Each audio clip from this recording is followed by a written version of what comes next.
Are you new to investing? Wondering whether or not you can self-manage your properties? Let us tell you about our partner, RentRedi. RentRedi is an awesome property management software that can help you grow and handle every aspect of your real estate investing business. Rent collection, tenant screening, maintenance, lease signing, listing. Honestly, RentRedi has everything. One of the best features is their new tenant software, Latchel, where you're able to remove yourself as the landlord from being the middleman between tenants and maintenance calls.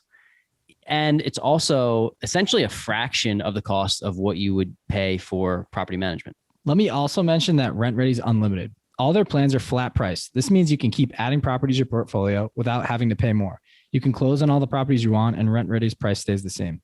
Best part about it is for you guys is they've given us an amazing deal to pass on to all Weekly Juice listeners. You can get 50% off any RentRedi plan at rentredi.com when you use our code JuicePod.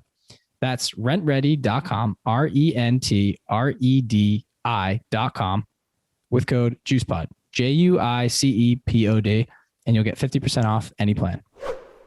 If this is your first time here, welcome. During our shows, we interview successful entrepreneurs and investors to spread knowledge, advice, and actionable tactics to help others in the pursuit of financial freedom. We discuss successes, failures, systems, motivations, experiences, and key lessons learned along the way in the hopes that these stories help you along your journey. Tune in every Wednesday to get your weekly juice. If you've been here before and like what you've been hearing, please subscribe, share with friends, rate and leave a review on Apple Podcasts. That goes an extremely long way for us. It's simple. Just click on your podcast app, type in our podcast name, The Weekly Juice, click on the reviews, and let us know what you think. The more ratings we get, the more eyes we'll get on our show, and in turn, we'll be able to provide you all with high-quality guests. You can also find us on Instagram at Weekly Juice Pod for daily content and personal finance tips to assist in your journey towards financial freedom.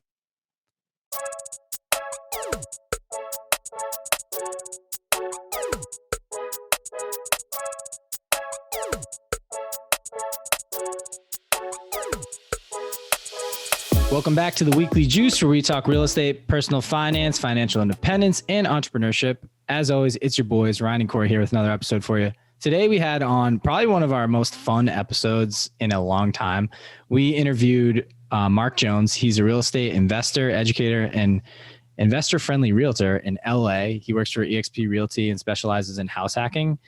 He can be found on social media at Living Rent Free. You probably know him. If he's the Living Rent Free guy, yeah. Yeah, if you're on social and you follow real estate investing, you probably follow him. He is the man, but dropped a lot of knowledge, and it was a very organic conversation about how to subsidize your housing and how house hacking essentially can change your life and get you a leg up on financial independence. Yeah, we just gave a lot of examples of how you can turn the money that you would be spending on rent into investment returns, and you stack that up over a couple years span. It doesn't even have to be invested in real estate. It can just be invested into index funds or something, and you can be hundreds of thousands of dollars, if not millions of dollars ahead in an X amount of time frame. And Mark is like the expert on teaching people how to live rent free, and that's kind of his motto. He has courses behind it.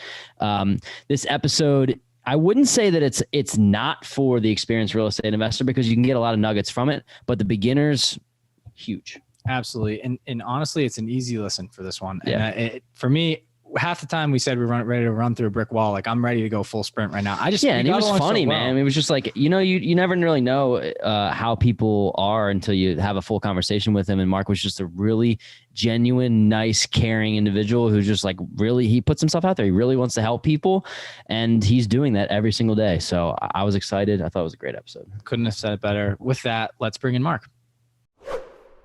Mark, officially welcome to the Weekly Juice. We're thrilled to have you here. You've come highly regarded, and we've been following your story for a while now and your journey to financial freedom. You have a bunch of different businesses going on, but most notably, you're a realtor in LA, investor-friendly realtor, and you specialize in house hacking. So just wanted to know if you could give our listeners who don't know you as well as we think we do, a little background on yourself, like who you are, where you're from, and how you got into real estate in general.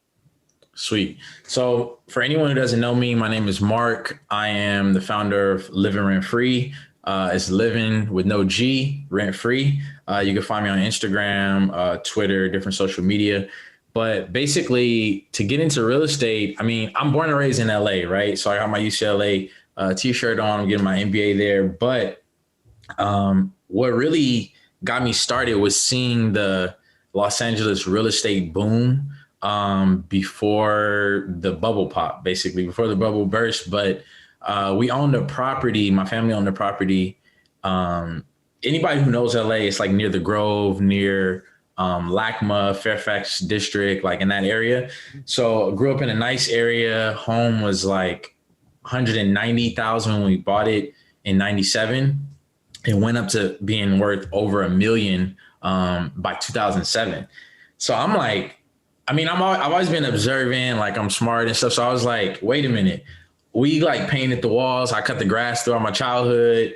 We played outside. Like, we didn't really do anything to make it like 10X in value. You know what I mean? And of course it was inflated because of, you know, the mortgage, 2008 mortgage crisis and all that. But nevertheless, I saw the possibilities in real estate. Also, my dad owns some properties, some mixed use, multifamily, just properties throughout LA.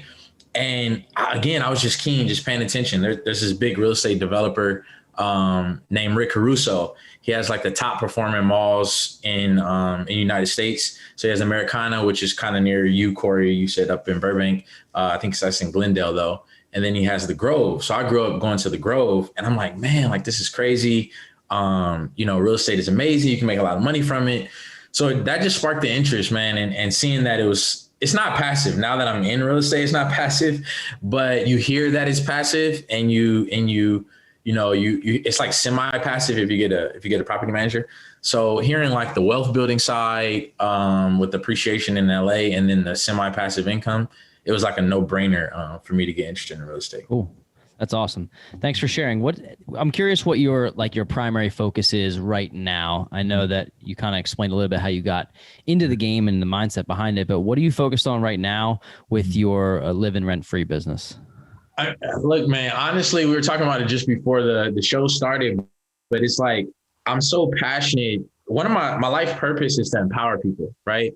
So people say like, oh, I want to get FI through real estate, or I want to get FI through getting 5 million or 2.5 million in the stock market, in my brokerage or whatever, so I can live my dreams and live my passions. I'm living my passion right now. Like every time I get on Instagram, I have a student telling me, thank you so much, I just closed on a 4-unit.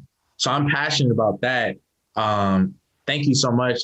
I'm building wealth. I'm making 300 a month in passive income, my husband and I, and we're putting that money away in the index fund, or we're about to buy our second property here in Chicago. So because my passion is to empower people economically, and I like real estate, I combine this concept of living rent free. It's catchy, with content teaching people how to do it, with courses that are more comprehensive and in depth that will teach them, you know, step by step, A through Z, how to get their, I guess, feet wet in real estate. And I mean, FHA 4-unit, it's like a no-brainer. You can leverage it, house hacking, get multiple properties. It's just an easy way to get in. And sometimes I think people preach like a huge portfolio to the layman, to the entry person, and it just goes over their head.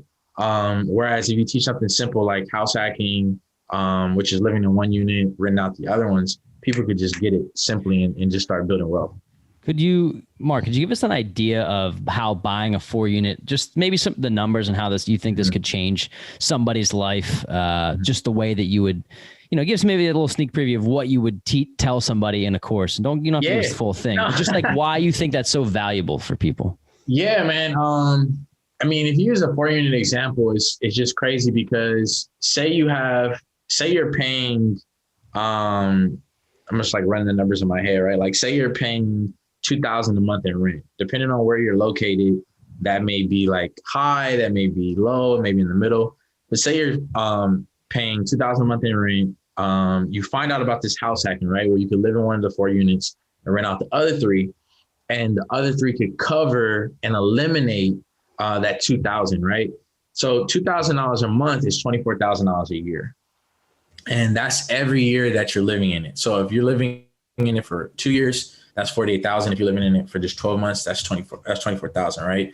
So by putting down as little as 3.5%, let's say you get a $400,000 property, and you put down, what is that, 15,000 for the down payment. Yep.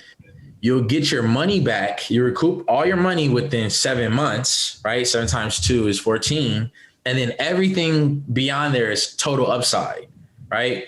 So there's really no other investment that you can go and do it legally, put up for 14 grand in 7 months, get the money back. And then every month after that, pocket 2 grand. So for the average person, eliminating their largest expense, which is like housing, or reducing it, is like a revolutionary concept. It's like, where else can I go? I can't go to my boss and say I need an extra 2 grand. You can, if you're on commissions and you're in sales, you can go earn it, right? You can go get an education and come back and earn it. But there's no play that you could run within 3 to 6 months, like buying a 4-unit FHA, that'll give you those kind of returns. We always preach house hacking as like, I personally believe it was the best way to get started in real estate investing. Now you are talking about people who could just do this for 3, 4, 5, 6 years and eliminate the largest expense, and then have that money and invest in whatever you want, in the stock market, in a business, starting a business to help people like you do. But we were like, oh, house hacking, this is the way. I eliminated my housing expense for the first 3 years, which gave me that income to go buy other properties. It's insane. You're giving yourself, people are always looking for ways to make more money, right? And maybe they don't want to start a passive income business, or they don't want to go get a second job or something like this. You're almost giving yourself an extra monthly check, or like an increase in your income, by taking out that biggest expense, which is your living expense. Like, I know a few people that work in like construction, right? Say they're about, maybe their salary is like 50K, and another dude is working in sales. He makes 100K, but the guys in sales that spending or makes 100K is spending all his money on his primary residence, where the guy that's in construction, that's house hacking, is getting paid to have someone live with them. And it doesn't matter because it's living in the basement. It's in another unit. So it's just, it is a revolutionary, I guess, kind of idea. And it seems so simple to us because we've been doing it, like we lived it.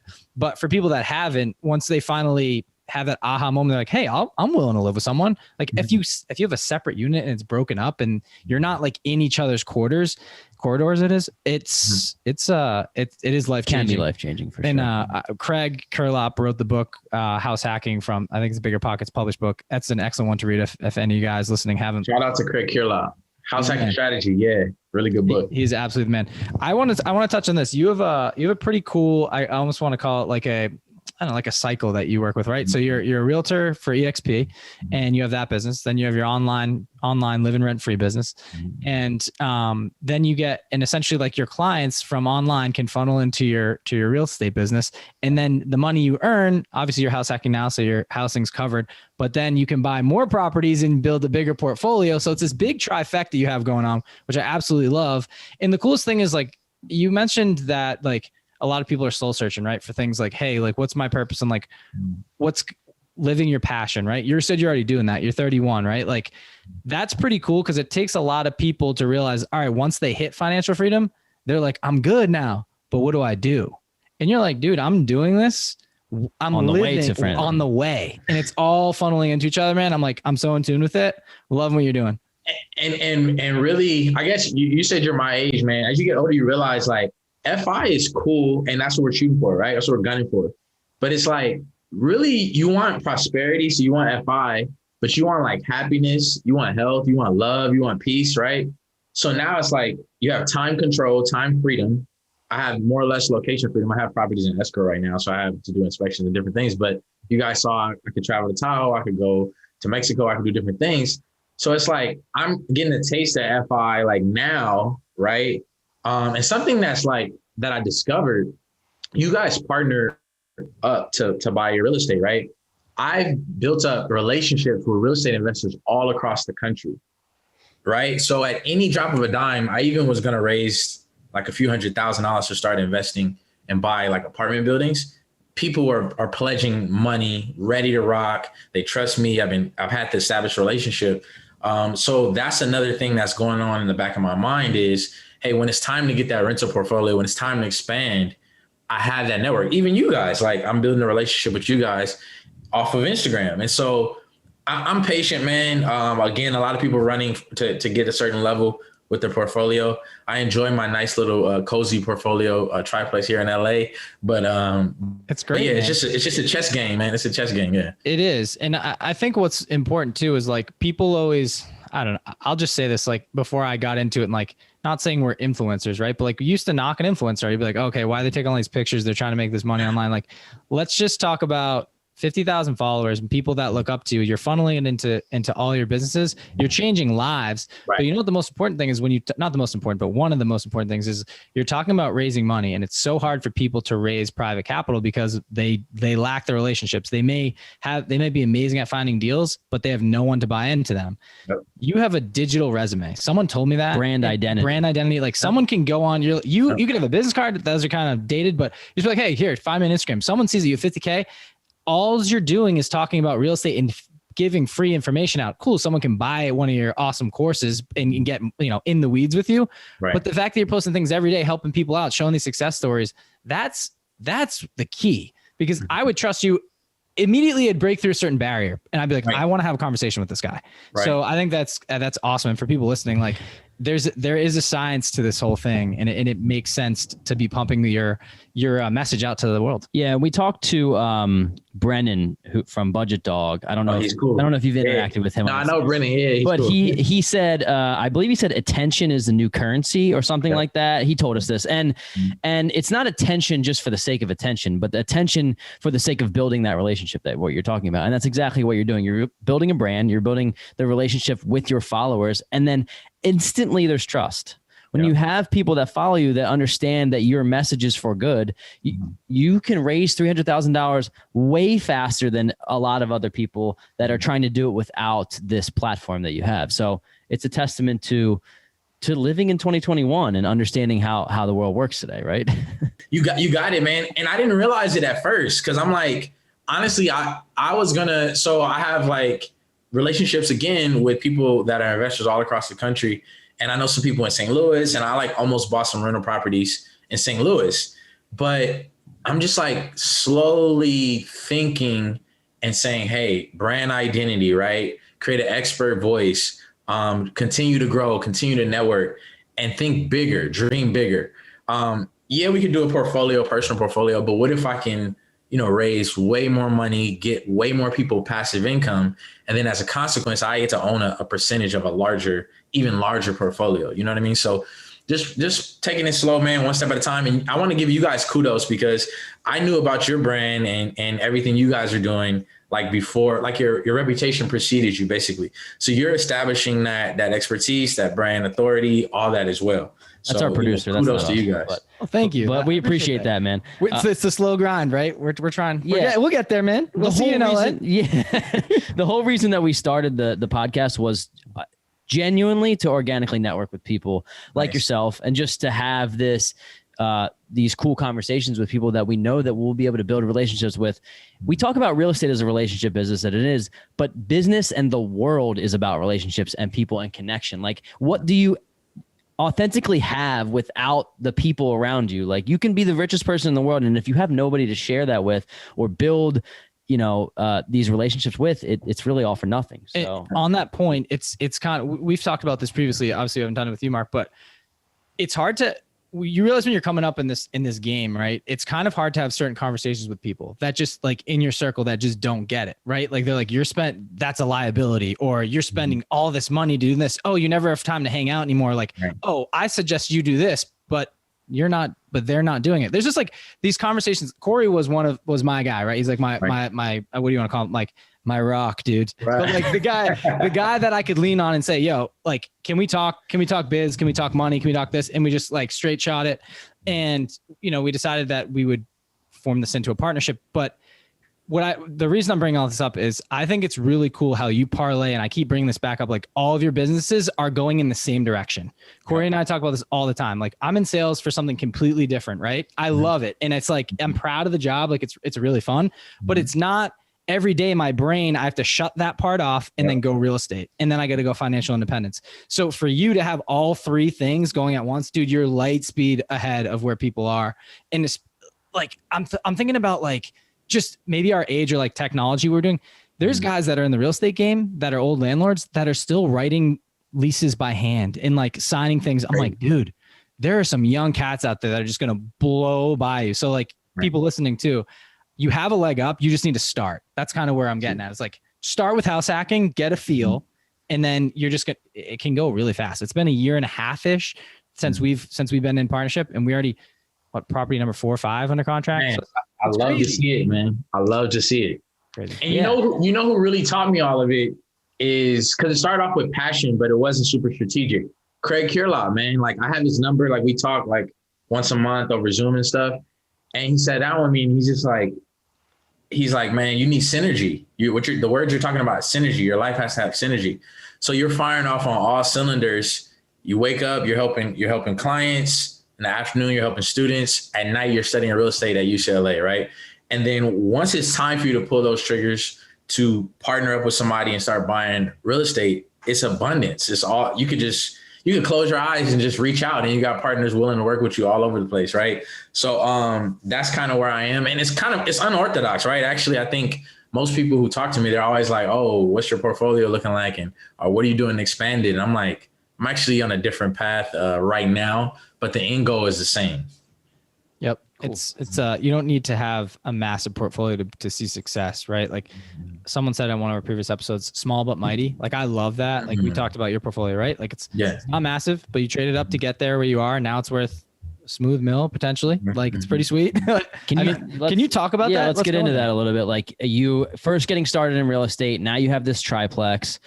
What would the process like to get in and also to trade up that you mentioned? Yeah, man, that's kind of a long story because I started off. So I was just recently interviewed by Craig Kirlaw when we were talking about the beginnings of it. And I think they said that house hacking was coined in 2012 or 2013 or something like that. But, or maybe 2014. But when I was looking to get into real estate, there wasn't even the house hacking term, bro. It wasn't even coined. Brandon, I think it's Brandon Turner. He hadn't even coined it yet, right? So my thing was I was working as a new dietitian. I'm young, just fresh out of school. And I'm looking at my bills. I'm like, if I could eliminate this housing expense, I'll be grand. I'm already saving a little bit, but I'll be doing well, right? I can make some financial headway, some progress. And so I came with the idea, kind of like Corey, and got the single family.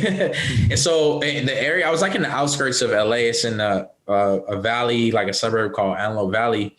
But they didn't have many duplexes or multifamily. It's like more suburban, just single families.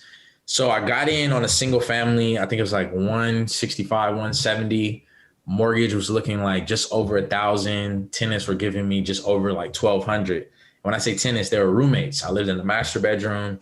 There's a bunch of engineering guys because it's near like an Air Force base, aerospace engineers. And I was clearing it. I cleared the mortgage and then we split up the utilities. And my mind was, and it was revolutionary. I know for us it's not, but like it was revolutionary for me, man, because I just had an extra, like you said, an extra check every month, like Ryan was saying. And I didn't even change jobs. I didn't do anything. It was just, I make this real estate play. And being in LA, I knew that the market would appreciate. And so I think in a few years, it went up in value, like almost 100,000 within like 18 to 24 months.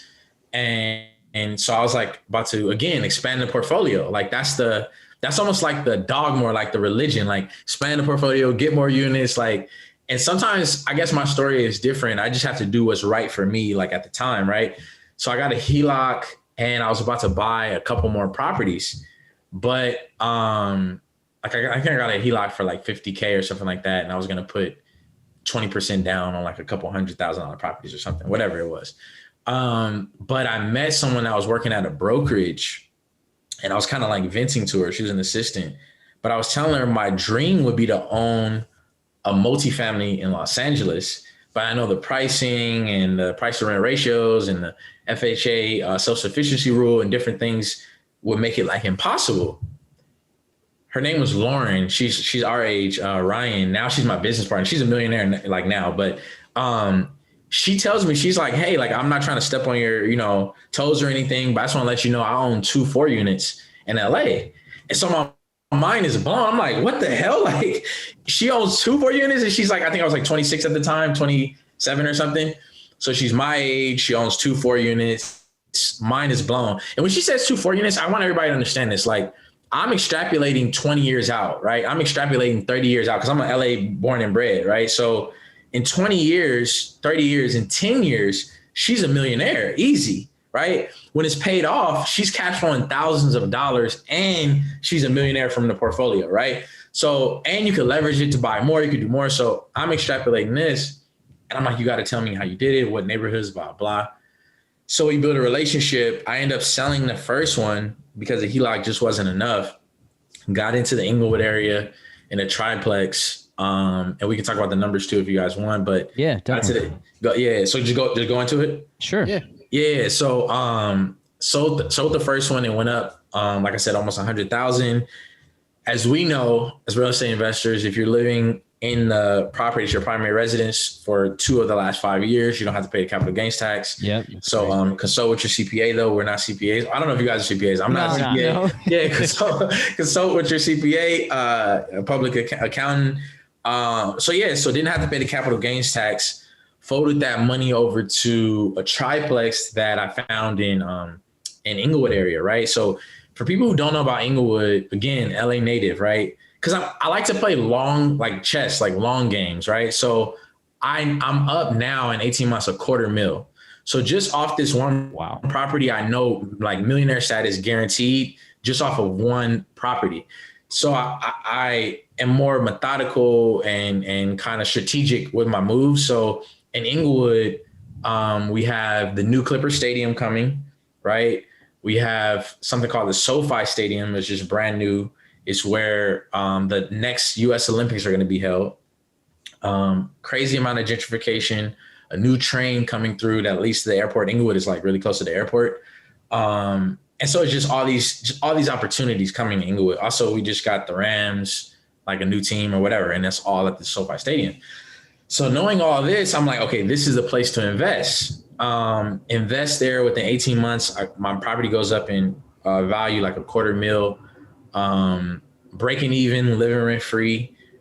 Got in at like 640. Property's like 640. Mortgage is around like 3,000. Tenants paying me around 3,000. Crazy thing is though, one of my tenants is actually moving out, and here in LA, there's like suppressed rents because of rent control. We don't want to get into the politics of it, but it's rent control here. It's not landlord friendly here. So it's tenant friendly. So she's leaving and it's a 3-bedroom and she's paying like $1,500. It could be rented for like $2,600. So now I'm going to be cash flowing like an additional like $1,100 just off of her, vacating the unit and me fixing it up a little bit. And yeah, man, it's just been an insane ride. It's been a great ride to be able to live in my city, LA, and live for free and see. I want to talk about this because you have this ability because you're from the area, you've learned the market, you understand it. And there's so much value in the fact that you grew up there that you said, this is coming in here. You've almost done research by osmosis just by living there. Like, what's happening. If you've this is just, I'm playing devil's advocate on both sides of this. I know people that make a lot of money investing in Indiana. We just talked to Jared, he invested in Indiana. I know a lot of people that make money in North Carolina, the Midwest, Missouri, wherever. But to get $250,000 of equity in 18 months in some of these areas where you buy $80,000 properties, that ain't happening. It's just not happening. So there's a lot of value in understanding a market. Now, maybe they really understand that market and that's their competitive advantage. You had a competitive advantage of really understanding your market, and it took you one property to get $250,000 of equity, where for us, we invest in a couple areas like maybe C+, B-. It would take 7 or 8 of those properties to get $250,000 in that time frame, right? It's a hard argument. In a good market. Yeah, it's a hard balance, right? I'm just thinking like the seesaw here. Like you have appreciation and cash flow, and like it depends on who you are and your situation. What you said, Mark. Like you took the appreciation play, but not really a gamble because the area is coming up. Like it's a calculated risk. Put it that way. There's other people that are just they'll go invest in a fourplex for $50,000 in Bumble, Cleveland, and they're gonna have the worst tenants ever potentially, and the rent, maybe they're not even gonna collect the rent. They see the cash flow, the number you could potentially get. Good luck managing that and getting a property manager to manage that. So it's funny. Corey and I have been business planning, been talking about this. Like we want a couple hitters like the cash flow play guys, right? Like the $175,000 property cash flow is about $8,000 to $1,000. Great. You have a couple of those bad boys. Let's go. And then you're going to get a couple like yours potentially, right? You got to find the right pocket. And we've been debating, hey, we've been meeting a lot of people similar to you, not 50,000 people, about 10. No, and, you got it. I'm just playing, but like networking around, right? And then it's funny, deals come up and people are like, hey, what do you think? And so my question to you is, I know you're our LA guy, but would you ever consider investing out of state? And like, what recommendations would you have for people when they're getting floating deals like this? And like, do you want to have your portfolio in a bunch of different spots? Right. Yeah, man. So it's interesting. You covered a lot of stuff that I kind of want to talk about, but one of the first things I want to say is like, I have a friend, his name is James Allen. He has a YouTube channel and he's on Instagram. He's building it up, but we met years ago and he's called the Out of State Investor. That's his handle. But he built up $1 million portfolio in Decatur. I think he has like one property there, but all in Knoxville, Tennessee. Yep. And so his play is, I'm trying to quit my job like ASAP. I want the FI by real estate investing ASAP.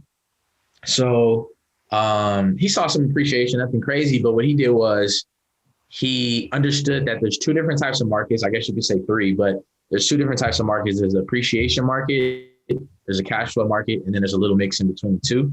And so knowing that and giving like response to your question, Ryan, to anybody who wants to invest in real estate, know what you're trying to do long term and in the short term. So for me, I actually did do cash flow because I eliminated my rent. Here, I would have to pay like two grand for an apartment like mine, and I don't have to pay for it. So it's kind of like immediately I got $2,000, immediately I got $24,000 a year. Plus, I'm going to get rich from the property and or wealthier through appreciation in the long term. But by meeting people, a lot of people have come to me. My main person being Lauren, who said, "Hey, Mark, we can't make cash flow. We can't get great returns here in LA. Let's pool money together and go out of state." And so I am 100% about it. I'm really busy right now. And so I've been telling her, I think we need to like hold off a little bit before making that play. But so many people have sent me deals, man, from the Midwest to the South, Utah, just all over, Wisconsin, Indiana, Chicago. And I guess now I'm patient because I see all the opportunity. I'm like, let me just wait and they're going to be there and the money's going to be there. So let me just wait and build it up. But yeah, bro, like the cash flow is king, man, because cash flow gives you freedom. My appreciation is not going to give me freedom. Let me get it clear. It's just long term. I know I'm going to be bulletproof, but in the short term, I can't just quit jobs or stop working because I don't have any cash flow. Yeah, but that being said, eliminating $24,000 a year, let's just throw that number out there as the money that you're saving from not having to pay rent.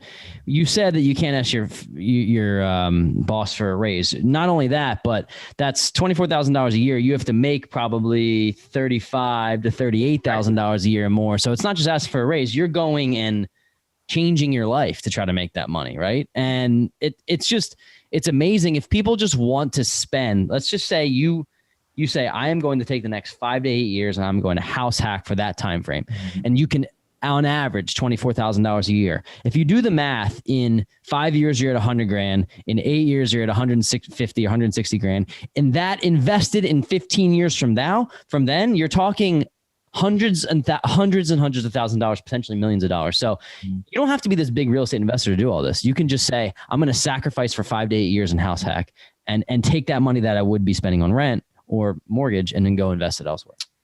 It's hands down. If you just graduate from school, I'm just saying this from me, like, you know, I know not everybody goes to college, whatever, it's fine. But like from my experience, and we know it's the norm. I won't lie. Like the norm of society today, a lot of people go to college. So like when you graduate, there's this in between period when you're just first getting your job and you're like trying to find roommates to live in that new city. And like to not know about house hacking, which I didn't back then, sucks horribly. And I'm like, but this guy figured it out and it's kind of cool. And smart guy, Corey. Smart guy, good guy. That's why our partners. You got lucky. Find someone smarter than you. It's great. But no, for real. I basically just a recommendation for people, like, don't go spend. You're going to spend $2,000 just to live in a cool place in Center City or in New York or in LA, just to feel cool and feel like you're making money. When you first get a taste of making money, save up some dough, live with your parents if you can. If you're living in the same city, save up some dough, put a down payment on a multifamily, live in one unit, rent out the other, call it a day. Then all the rest you're saving, pump it to index funds, pump it to your savings. Yep. Or just live. You know what I mean? Like, you're talking about living this, going up at the same speed. You don't have to sacrifice everything. Once you have that huge chunk, what's it? Food, car, or transportation, and housing. Those are the three big ones. If you can eliminate one of those, and then maybe you live close enough to work, you don't have to drive. Great. You're paying for food. You get to a certain age where you kind of realize that, like, it's the status of driving a super nice car. It kind of fades in a way. And like, if you have an abundance of money, it's a great thing. And then you really have that freedom that we all kind of wanted. But there's these years, 20 to 35 for us. It works differently for everybody. There's these years where we're saying, like, it doesn't mean that much to me. I bought a Mercedes when I was 22. And then I realized a couple of years later, I was like, it doesn't mean that much to me to have this. I'd much rather have the time freedom. And that's exactly what you teach. And he made me sell mine on Saturday. So he literally sold his. Yeah. Oh, you sold your Benz? Yeah. So long story, man. But he's in his Nissan. So your boy's got the Maxima Sport. It's actually fire. It kind of are pretty cool though. Yeah, dude, it's fine. Cool. If I had to switch, I'm like, all right, the thing rips. Got a V6 in it, but like, it hurt, dude. But I'm preaching all the stuff. I'm like, I'm done. Yeah, but something else I was just thinking about when Corey was talking is, like, if you do want to expand the portfolio, say you do want to use the portfolio, because I know a couple of my students who are buying, like, have bought multiple 4 units, like, after learning about the first one. It's a stamp of credibility, right? You've been a landlord. You have the discipline to save up money for the down payment. You have the business acumen to run the whole 4 unit as a business, right? So now when you're looking for partners, you're trying to expand and build that portfolio, people are going to look at you as official, right? As a, bona fide real estate investor. And you have to realize that, like, I have a dentist client now who, makes plenty of money. Him and his wife have a practice. They don't know anything about real estate, but they have a lot of money to invest in real estate. So just you owning that one property and connecting with somebody that has that money, but not that knowledge and that experience, that could be golden for you to start building, like, a huge portfolio or a larger portfolio. Totally. That gets into the private money game a little bit too. And, we're trying to go down that road, and I just keep bringing it up to all of our guests because it's kind of cool. I'm interested on potentially, if you have ever, maybe you've used it or helped clients use this, right? You've been in the weeds here, but basically we're at this in the cycle, and I'm sure a lot of your clients are in the same boat. It's like in your investor clients, like, you get to a point where you save up 30, 40K, you put it on a down payment on investment property. Then you're like, okay, cool. Cash flow's coming in, but it's not quickly catching up. It's a long-term play. It's working, but it takes a while to save up again. Okay. Another 30, 40 to 50, drop it. And you're like, damn, I'm back down to a goose egg again or close by. And so it kind of, at some point you want to break out of that cycle. We've gotten a recommendation or like some peace of mind from other investors. Like, dude, get to year 3 or 5 and your portfolio is going to stack up. You'll be good and it'll keep chugging along for you. But it's hard to pull money out of that. To pull money out. Sorry, to access your bank. But it's hard to get there, man. You're like, you're going through these highs and lows. And like, I don't know if you have any recommendations or if your clients go through that. Like, have you coached them to break through that cycle and, like, maybe they use private money as opposed to their own, so they don't have to gut their accounts? I would say I do know some people who do JV deals, so joint ventures. So it's private money, but it's a little bit different from, like, private equity or whatever. It's like a step before that. And I would recommend that to you guys, because, like, how we were talking about how I could raise money from my followers at your 5,000, 7,500, 8,000, whatever you guys are at. People will do. I would probably spend money with you guys, knowing that you guys have 8, 9 units in like Jersey City or Bloomfield, wherever you guys are in Jersey. Like, I'm willing to throw 10, 20 grand at a deal if it makes sense, just off our relationship and you guys being, like, thorough and legit. So instead of waiting to raise that 30K, 40K, and then drop it down and save it again, you could raise. Instead of saving that 30, 40K and then dropping down and depleting, you can go out and raise 300 and, get the cash flow. And then the next 6 months, next 5 months, next 2 months, raise more money. there's no limit to the money. It's an unlimited abundance. It's about you finding the deals. Right. And the crazy part is when you look at your equity, sorry, real quick, Ryan, your cash flow could be the same as that 30, 40 down payment deal on this big deal that you pull together. Right. And you can move way faster. I love that. The one question I have is like when you get, and it's not the greed factor coming in here, but I'm just thinking about it. It's like a lot of people, they want to get into these deals, right? But you don't want to get into a deal with someone you don't know that well for 30 years. That's like the thing. It's like, how long do you keep them in for? What's that contract look like? Is like, are they out after 5 once they got their money back plus some? Like, what do you recommend there? Yeah. So that's a good question. So there's people who have different investment philosophies, right? So I would encourage, I follow you guys on Twitter, but there's like a real estate Twitter and there's a bunch of guys who do this kind of stuff like private equity and stuff. Oh, cool. And each person kind of has their own philosophy, has their own mission or belief, right? Mm-hmm. So there's the buy and hold forever guys, where it's like, we're doing 1031 exchanges, we're refinancing, I'm never selling this, or if I do sell it, we're doing a 1031 exchange. And all the investors are on the same page. It's like, this is like for retirement. Like I need this cash flow, 15% return, 12% return into retirement, whatever, right? And then there's clauses in there that allow buyouts. So if you want to just sell, but it could be triggered after 3 years or after 5 years, you could do buyouts. So that's if you're a forever guy. If you're like 5 years, most people are like 5 to 6 years, we'll do a reassessment. We'll either refinance or we'll sell, we'll have a cash out event. That's what it's called.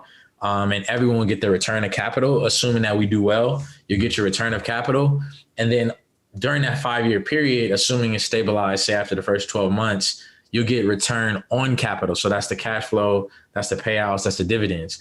But I'm a buy and hold forever kind of guy. At first I was like, oh, let's do the 5-year and then like cash out. But I was talking to my business partner, Lauren, the one who owns she owns like 16 units here in LA.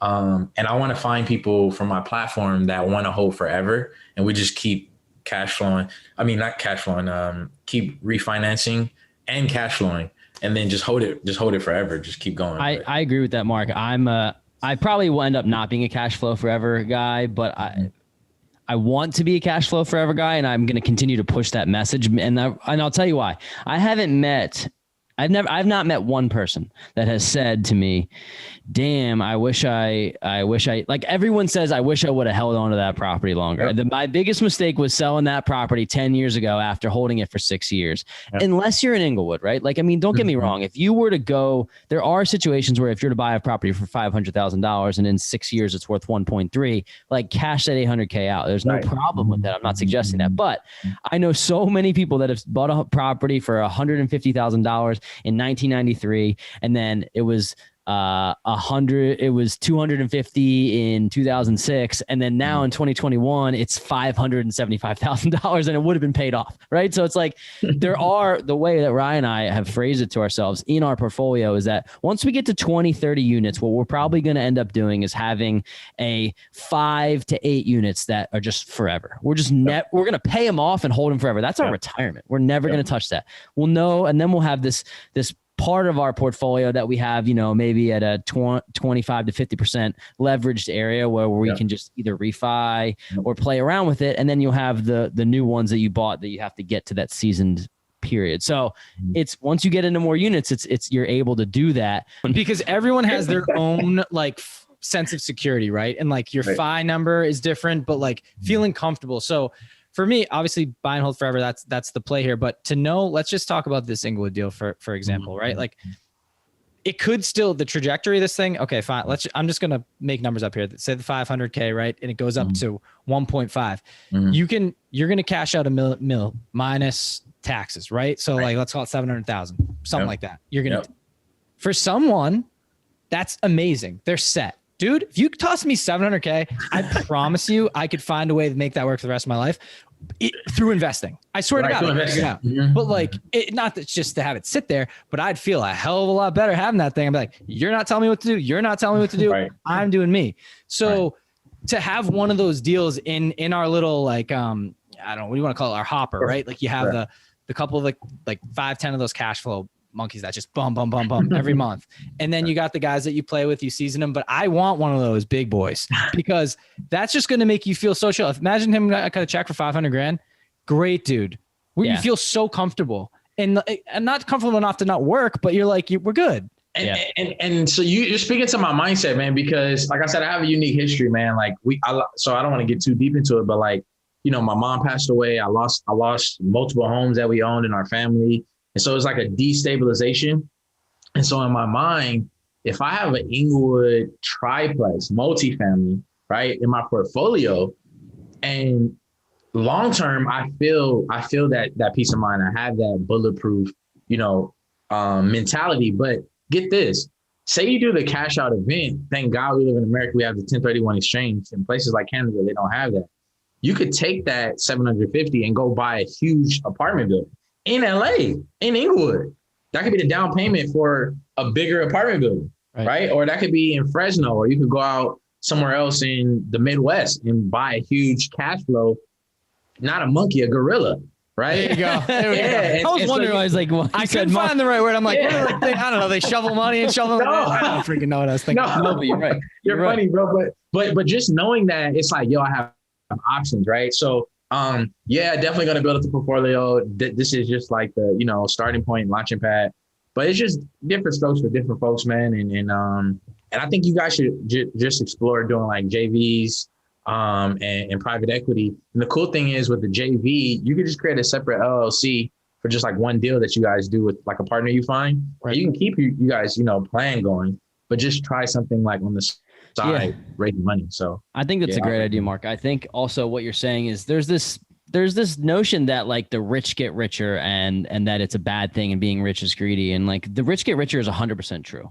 Yep. But the reason why it's true is because of the eighth wonder of the world and compounding interest. And it doesn't mean that they're greedy and they want to take money from other people. It's just because if you get that $700,000 and you know how to invest it properly in a cash flowing asset, or you know where to put it, it's a lot easier to turn $750,000 into 1.5 million than it is to turn 10,000 into 100,000. So it's like, it's very, like once you understand that game and you can keep building on it, it really is it's pretty lucrative. So I hope that your property, your triplex, is worth $2 million in the next 10 years, too, right? Because then you have so many options. The hardest point is like, when do you sell? That's the you're like, I don't know. Yeah, I mean, there's always what a lot of investors that we've talked to have said, like, and Michael Zuber specifically, who's got like 200 units. His thing is one rental at a time, and we interviewed you guys interviewed him. He's so cool, man. Yeah, he's the man. Literally, an intro, we got you. One of the most knowledgeable people that we've ever met. And he said, if somebody wants to be, he called it stupid, right? Or he says, if someone wants to be dumb and pay me $200,000 over asking price, I'll sell them the property. He's not hold forever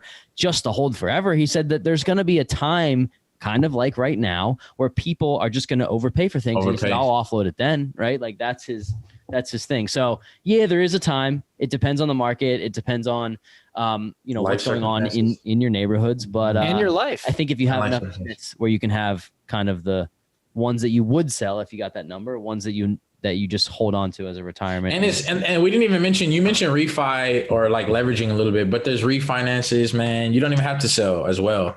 I don't think I would ever sell like anything in LA that I own. I don't think I'm ever going to sell. I think I would probably just refinance it. Just because the city, it's like selling in Manhattan or something. Like it just doesn't make sense. Would you do like a cash out refi to get some dough back? Yeah, get some dough and go buy some more properties. But patience is the game here too with that. So like that's a great point. We know somebody we interviewed on, I think show 11 or 12. It's actually my cousin is marrying this guy Rio, and he'll be my family. His father owned a property in Soho in 1970, commercial unit, and it was he bought it for $60,000. You want to take any guess of what he sold it for in 2013? 45 years later, $60,000, $10.6 million. I mean, you can't make this shit up. So that's patience. That's the ultimate patience. If I had that, like. Dude, that gets you going, right? Gets you going too. That's like nice. Yeah, you want that Lambo? There you go. Just taking. Shut up. Anyway, we're getting crazy. We're getting off topic, but before let me go. Let me go. I'm all around it. I don't want to pass this over because you are a realtor and investor friendly agent, which I love. We have a lot of people ask us this, so I want your opinion.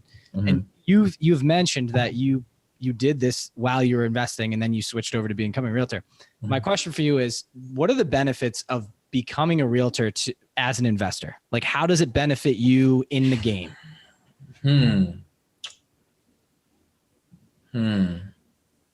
And while you're mulling that over, like, should an early or an aspiring investor become a real estate agent, do you think it has enough leverage to bump them up and skyrocket their biz?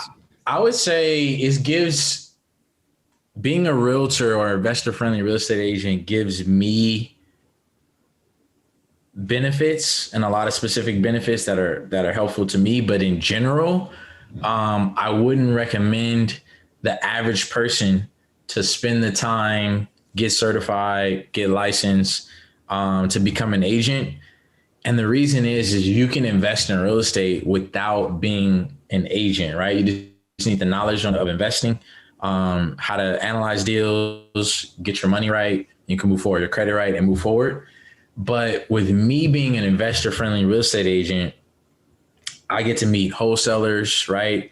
I get to meet bigger players in LA that have out-of-state portfolios, that are also realtors here, right? You get to meet buyers. Like I said, I have a dentist client, I have a lawyer client who have money and are looking to invest.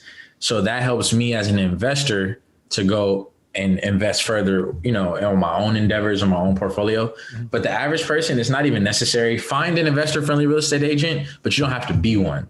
It's just a perk because of the way my life kind of landed with the brand and everything.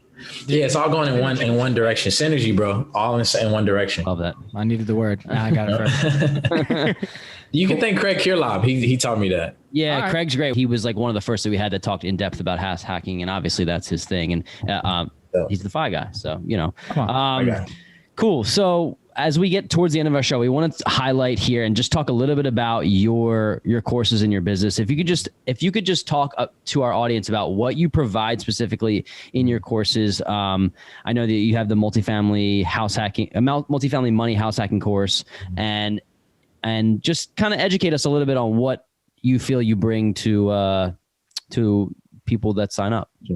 Yeah. So like basically what the courses provide is like that 2020 hindsight is 2020. You know, like just vision and understanding of all those mistakes that cost you time, that cost you money, screening. I've had tenants that tried to sleep with me. I've had tenants that didn't pay the rent. I've had contractors, bail, and I create systems and give the game, gems, information, knowledge on how to avoid all those things. For example, in negotiation, like I learned, how to get thousands of dollars from the sellers through my real estate investing endeavors, right? Through my trials and errors. And so basically somebody who purchases the course, they can go from having zero knowledge of how to get that multifamily, right? But not just how to get that multifamily, how to get a great deal, how to interview your lender, how to make sure you get a good investor-friendly real estate agent, right? Once you're in the deal, before you even get in the deal, how do you even know if it's a good deal? Then once you're in the deal, how to get more money out of the seller. Like some of my students, one young lady's in the Bay Area, she's so soft-spoken. She's like, yeah, with Mark's help, I didn't even know I could get, $10,000 from the seller. I was just so shocked. And I used his techniques and it's not like magic. I'm not promising that if you use certain negotiation tactics, you'll get $10,000. But many of my students have, gotten that.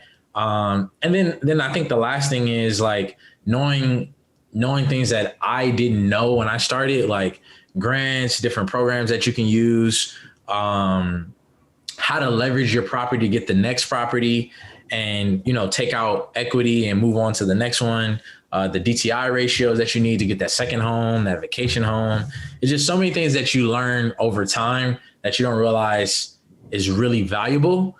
But when you package it up and give it to someone else, it's like they're opening a chest with treasure, man. So yeah, you're bringing it to the forefront, which is great. So like one of the reasons we do the podcast is so that we can tell people not to do some of the things that we've done, like, and exactly the mistakes that we made. We're just telling you exactly what happened. Like, and we're happy to go. We're just not scared. So we're happy to go through those mistakes and just deal with it as they come, lose some money, like whatever. But that's you have learn and grow. Yeah, exactly. Like that's, so I think it's cool. You're basically packaging everything up with a little bow on top of like people will go buy a book, right? And they'll read it, but they won't take the action after that. They forget half the things on the way through.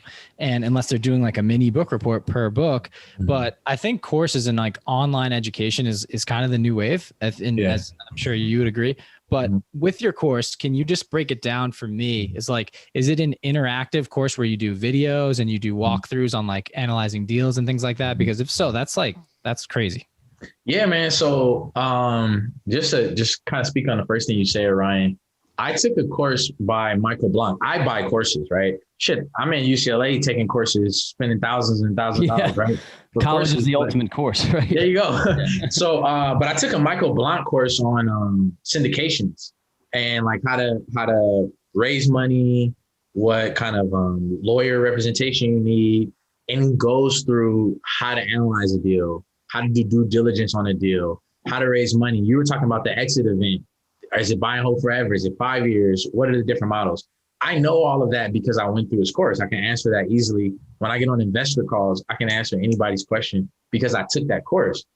So similarly, I do the same thing. I go over like, we talk about like Rent Ready, Cozy, Avail. I go through the like videos, recordings of me of the different software you can use, like where to get your leases, how to analyze a deal, sample deals, right? Different things to say in negotiation, like specifics, just going through the different loan programs. I'm on different websites. So very interactive, man. There's like homework, worksheets, all kind of stuff. Also support group, community groups. And it just takes people from like, most people are shocked how much information is in there. I put a lot of information in there, but I do it in like in pieces, man, so people can digest it. Break it down into pieces. I really like it because you have, I don't know, let's just call it 10 years of experience in the real estate world, just from like, whether it's managing properties, being an agent or having your own. And then you package all that up into concise information in a walkthrough, and like they get you as you're the real gem there, right? They like as a resource they can keep going back to. I think it's really cool. It's the new, like people are using social media for intake of information, right? Books are kind of becoming a thing of the past, unless you get recommended a really good one. Like people will go read them or like an audio book, but people want things quick. And like, then it's like, oh damn, I have a question. So some people don't have to go to college and they're just going and get all these courses. And we've heard tons of investors, hey, had listened and interacted with 3 courses, I'm good. And then they have 25, 30 units or cash flow and they're great, financially free. So it's just cool to hear it from you, like the creator, right? And then what we see online and when you click the link tree, everyone's got them, but like, thanks for walking us through, because that makes me feel way more at ease, right? Like recommending your course to someone's like, listen, Mark's going to take care of you. Yep. Here's a good way of explaining. I probably didn't do a great job, but I'll give you an example of a student, right? There was a guy who had 2 students who had crazy amounts of student debt, right? He was a doctor and his wife was a doctor as well. Every time he went to the loan officers, they denied him. He just got, his DTI was off. His student loan payment was so just like too high. But there are little gems about certain loans that have different ways of qualifying people, right? That allow you to use a lower percentage of that student loan payment that he learned through the course. So he went from like him and his wife married, have a baby, home ownership is just out of the picture. It's just not possible, to owning a property. And I have somebody outside of Manhattan in Jersey City who did the same thing, a lawyer. Everywhere she turned, just never even thought it was possible to own a property, bought a duplex outside of Manhattan after taking the course. So it's really good practical information. And I explain it really, really simply, slow, break it down so that people can take it and go change their lives, man. That's awesome. And you have 3 courses. So you have the multifamily money house hacking course, then the NACA secrets, and then real life monopoly. Real quick, what does NACA stand for? I don't get it. So Neighborhood Assistance Corporation of America, right? The crazy thing was, bro, like this is it. Again, 10 years in the game, and it's more like 8-9 years, whatever. We'll call it. Yeah, we'll go We 10. round up. Let's do it. Yeah, round up. There's so many things that you learn over time that it's like, shit, if I knew this when I started, my whole trajectory could be different, right? So like, I didn't know about this program that allow you to buy multi-units with 0% down. So no down payment, no closing costs. I thought it was BS. I thought it was a hoax. I thought it was all these catches. It was too good to be true. Come to find out, it's legitimate, right? It's been around for like 28 years. Nobody really knows about it. Like how you said, what is this NACA? And so I started evangelizing, teaching. With the Real Life Monopoly, which is like the third course, some of my students started, I was coaching people on the side about buying their next property, buying like cabins, Airbnb them in Joshua Tree, doing things in the mountains by the lake, and they're just killing it, right? So I'm like, I got to create a course to break all this down. Like I got a loan officer on my team. How do you get to second property? How do you manage the DTI? What are the different loans they can use? And I walk through each scenario, right? And use my students as a model on how you can get that next 4 unit, how you can get the cabin, how you can get the Airbnb cash flow property, packaged it in and changing lives. And it's hard for some people to understand because it's like, you're telling me I can buy $100 course and you expose all this information that's going to change my life. I'm like, yes, here's the proof. Like I have like Airbnb pages of my students with the reviews, like the money they're making, like it's legitimate. But I think some people just, I don't know, maybe it's too good to be true that it's $100. People they'll buy the Jordans, bro. You know this. Right. They're like, dude, I'm not spending another $100 on a guru fake course, whatever. Right. It is. They don't know what's real and what's not. So that's why I'm peeling back these layers here, because you talked about, dude, you're living your passion right now. You're good. Like financial freedom's coming, whatever.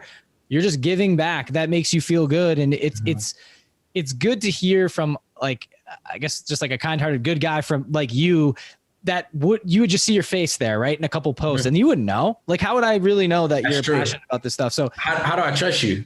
Right. And so it's cool to hear that. And I think it's something we highly recommend people to go check out for $100. Are you kidding me? Right. Think about going out to brunch or something. You're dropping $100 easy. Bottomless mimosas. Yeah. Bottomless mimosas, yeah, bro. You knew that we were getting there. Yeah. So something crazy, and let me know if I'm talking too much. We can end it or whatever. I'll shut up.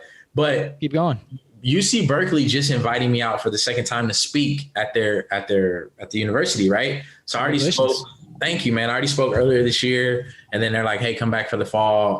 Hopefully, if it's open, I'll actually fly out there or whatever." But something cool that happened, speaking on the course, is I am a genuine guy. Like I love this stuff. I'm studying at UCLA. I don't even advertise I'm getting my MBA at UCLA like on my Instagram. I'm just like, I'm here to help you and give you information about real estate. And I have this cartoon, face. I love your cartoon, man. That thing is fire. I'm sorry. Side note, but I really do. It was like $100 or $200 to design, whatever. But I have a student who purchases the course, right? You guys won't believe this. Applies the information and learns another loophole again on how she can use her fellowship income to get a house in the Bay Area. This is the Bay Area, expensive ass Bay Area. Market, yeah. And hottest market and house hack, and did it successfully off the $100 course. So she reaches out to her people and like, this guy is the real deal. I found him on Twitter. He had the little emoji face, took a chance on the course, applied the information, and now I have a house in the Bay Area. What's the return on investment on us spending $100 and then getting this in the Bay Area property? Yeah, tell me that, man. It's near infinite. I don't even know what it is, but it's just crazy because when I was that young kid at 21, 22, trying to figure it all out, nobody was on Instagram. I don't even think Instagram was like hidden like that, but nobody was out there teaching the information like passionately and genuinely. And so now I speak to the graduate students and I teach them how they too can get like property. So it's legitimate stuff, man. It's the perception. Like you said, how the hell do I know this is going to give me these results? Right. Yeah. So totally. Very cool. Awesome. Thank you for sharing, man. That was really cool. And we're obviously, if you're listening to the show right now, you have already heard all the value that. Yeah, I'll plug it again at Living Rent Free on Instagram. Click the link in the bio. You'll see the courses in there. If you have an extra $100, you're going to go get bottomless mimosas. Buy the real estate course. Yeah, exactly. Or do both. Celebrate after you buy the course. Go get some mimosas. So we're at the core four, which is the second to last segment of our show. We ask the same 4 questions, and we just to get to know you a little bit more personally. So, Mark, what's your favorite investing or business book? Our first question. There's two. I like reading a lot of old school books. There's a book called Black Folks Guide to Making Big Money in America. Cool. Never heard of it. It was written in the 70s, but it was like Rich Dad, Poor Dad combined with like house hacking, real estate investing, and like starting a business like years ago. Guys, like, it's out of print. It'll cost you like $100 on Amazon, but it cost me like $10 when I read it like years ago. And my second favorite book is Set for Life by Scott Trench. Great book. Yeah, it's like, it would be my top one if it wasn't for that other book, but it's my number two. That book is like phenomenal, man. I love that book. I have a couple books that changed my life. Rich Dad Poor Dad, obviously, but like I just hate talking about it because everyone talks about it. And it really, I mean, that did change my life. That Retire Early Through Real Estate by Chad Carson, who we had on the show, which was awesome. Just because there's so many case studies. Wait, can you say it one more time? Retire Early with Real Estate. It's either Retire Early with Real Estate or Retire Early through. Retire Early with Real Estate. Chad Carson. Look him up as Coach Carson on Instagram. He's I've heard of Coach Carson. The Carolinas, I believe. He played at Clemson. Yeah, he's so legit. And that book is like has 20 case studies of all these people retiring early. That and then Set for Life. Set for Life was just like, we read these three in unison, like consecutively, and it's like, all right, man, I got to do something tomorrow. Like, let's go. Like, what are we doing? That's run through wall shit right there. So that's why we don't have run through wall shit. Seriously, bro. Like, after you read Set for Life and like even Rich Dad Poor Dad, you're like, let's go. You start getting antsy, man. Like, let's make it happen. It's literally, you're like, what do I do next? I'm sweating thinking about it, man. I really am. It gets me going, man. Second question. It's fire.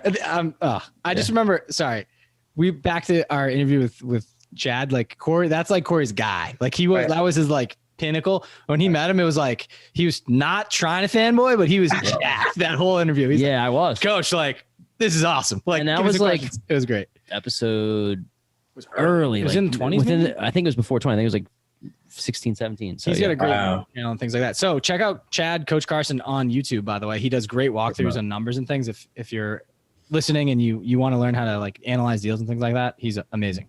But let's continue the core four.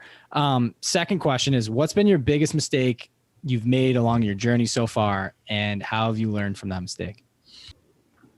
I think my biggest mistake was like hesitating on executing on my vision. We didn't talk about it in the podcast, but I waited a couple years before, when I first learned about house hacking. It wasn't called house hacking, but when I first made the decision, I waited a few years. I was trying to convince family. I had a serious girlfriend at the time. She wasn't into it. But prices were way cheaper 2 years, like closer to Don't worry, there'll always be way cheaper in the past. So right. Yeah. So I would have had that upside, that appreciation in 2 more years of investing right underneath my belt, 2 more years of experience, 2 more years of everything. So I would say if you have a vision, just like execute on it and don't wait. Like, run through walls, like Corey was saying. Just run through walls, man. We've been running through a lot recently. Oh God, starting to get a little sore, but we're just gonna keep going. So that's awesome. That's a great answer. Keep going, Corey. Yeah, thanks, man. I needed this interview. Thank you. So third question, who is your who for 20? We say in 2021, but it's really like this next year, 2021, 2022. By meeting this person, you feel your life or business will be propelled to the next level. And if you don't have somebody that you're like looking to meet, aspiring to meet, maybe who is somebody that, I think I know who you might say, you might have mentioned her in the podcast, but like, who's somebody that you've met that's helped you get to the level that you are currently at? Either one. Somebody that I would meet that would take me to the next level. Maybe they're listening. Who knows? Yeah, right. You never know. There's a guy named Ed Bolden at Bolden Capital. He has a private equity firm, and he raises money and he buys apartment buildings out in Atlanta. If I met him, that would take me to the next level. Or if I could like work for him or intern with him, because I love his energy. I love his drive. He was like the underdog, but now he is like one of the largest to do business in Atlanta. And he was the first one to really make me believe, okay, I can do it sooner than I thought I could. So I want to highlight something real quick that you probably just glossed over that you didn't even realize you said, but you're 31, you're pursuing financial freedom. You have these courses that are bringing you income. And you just said to us that you would want to intern for this guy. And I think that I really do think that people lose sight of what it takes to get in with somebody, offering your services for free, being an intern at 31. Like people were like, "Oh man, I deserve all this. I can't, like, I'm not work." Like I tell the story sometimes, like I offered up I'm a basketball coach, high school. I offered up to coach for free and to build this relationship with awesome people. And it was the best thing I ever did. I don't care that I wasn't making money doing it. So it's like that right there is just another nugget that people should, I don't care if you're 50 years old, to offer up your services for free, to get in with people genuinely, you know, you can't go wrong. So love that. Last question, the core four, a little bit more deep here, but what do you want your legacy to be? So coupled with that is like kind of like what's getting you up out of bed every morning? Like, why are you doing this whole thing? I think that's what I said in the beginning was my purpose, man. So like the legacy was that he used his knowledge, his enthusiasm, his, connections to empower other people, because legacy is what lives beyond you, right? So yeah, I built this great portfolio. Yeah, I'm rich. Yeah, I'm a millionaire. But it's like, how many lives have you impacted? Like I've shed like thug tears from students who have told me like, you're impacting generations. Like I have a child who's going to inherit the property. Tears, I love that. And so I'm like, yo, I just shed a thug tear. Come on, dog. And so, what? And so going to sleep, like going to rest, like, at the end, your legacy is like, yo, I empowered all these people, right? And it's going to live on beyond me. And I want to do bigger things like in private equity and big buildings and stuff. But even just getting money and putting money and wealth into people, my investors' hands, that's more legacy, right? So So yeah, man, just empowering other people. That's the legacy, man. Generations of people. Knowing that you changed somebody else's life is a really, really powerful thing, and you're doing it all the time. So that's awesome. Yeah, I love that. Very admirable. Last segment of the show is the last drop. Simple one for you. But knowing what you know now, what advice would you give younger Mark, say 18, 19-year-old Mark, if you could go back and have a conversation with him today? Bitcoin. No, I'm kidding. Shit, you're probably right. Yeah, forget real estate. Invest in Twitter. Right. Bitcoin and real estate. No. To be honest, I kind of figured this out, man. And I say this, I say like have undying, invincible faith in yourself. And I think all the things that I thought I couldn't, like I speak Spanish, right? So like all the things I was like unsure about accomplishing, like the accomplishing stuff is like easy. Getting the success is easy. I think convincing yourself that you can do it, or like believing in yourself enough to do it is the most difficult part. So I would say have unlimited faith in yourself and dream big and execute on those big dreams, man. I don't want to knock any of the 66 other guests that we had on, but that was one of the best answers that we've had. Just because you're right. You are totally right. This game of life is about mindset, and it's so easy to say mindset, but to really convince yourself that you're going to do something, accomplishing it is the easiest part. So that's great. It's like breaking through your inner, it's not laziness, right? But it's like your cap. It's like, you're like, I'm capped at this. This is my ceiling. Like, nah, I'll make like a couple mil, but I won't make 100 mil. Really? Why not? Yeah. Like, you know what I mean? That's exactly what that speaks to me. Like you're talking bigger buildings and things too. Like, maybe I'd just be cool with a couple and be like, nah, like, I'll never make over 5 mil. Right. Who's to say you can't make 100? 2 mil? Not you need it, but you can if you set your mind to it. Yep. Right. I love that. That's awesome. Mark, this has really been a pleasure. We're just happy to be able to interview you. If people want to get to know you more, they want to learn from you, they want to maybe take one of your courses or just network with you, where can they find you? If you want to network with me, LinkedIn, Mark Jones, Mark Jones II, on LinkedIn, just networking. Same also at networking, Instagram. So at Living Rent Free, so no G, like Living Rent Free, but no G. And from there, you'll find everything about me on click the link in the bio and everything about me. But again, if you want to just pure networking, follow me on or connect with me on LinkedIn. Cool. My man. You're